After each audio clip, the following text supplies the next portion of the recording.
The woman was grabbed by the man and she was smashed the glass into pieces. The gangster boss punched the woman twice and knocked her down on the sofa. Then the gangster boss tidied up his clothes and left. Soon the woman's father arrived at the hospital. He saw his injured daughter and then the body of his granddaughter. John shed tears for the first time. However, the police regarded him as a suspect. John got angry and easily took care of them. His comrade pointed a gun at him. John just silently walked up to him without saying a word. But the comrade still put down the pistol and gave John his car keys.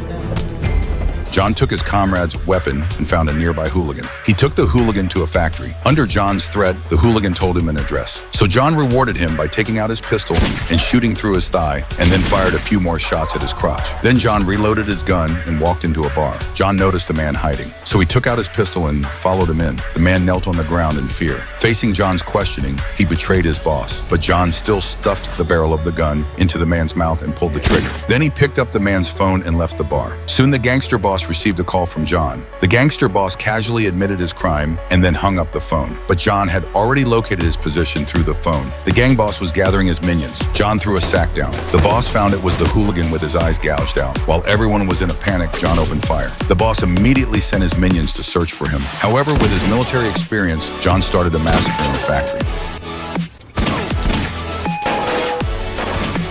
Soon, John took care of all the minions. The gangster boss then took off his clothes and rushed towards John with a weapon in his hand. However, John grabbed his hand and subdued the gangster boss. Then John learned the truth from his mouth. Because John witnessed the gangster boss killing someone, but he ran away at that time. So the gangster boss took revenge on his family. John was instantly filled with rage. He picked up the dagger on the ground and stabbed the gangster boss 300 times and finally killed him. Then John was taken away by the arriving police. Just as he was about to be sent to prison, his comrade appeared in front of him. There's nothing more I can do for you anymore, John. This is goodbye. Then the comrade handed him a pen. Do you know what it's for?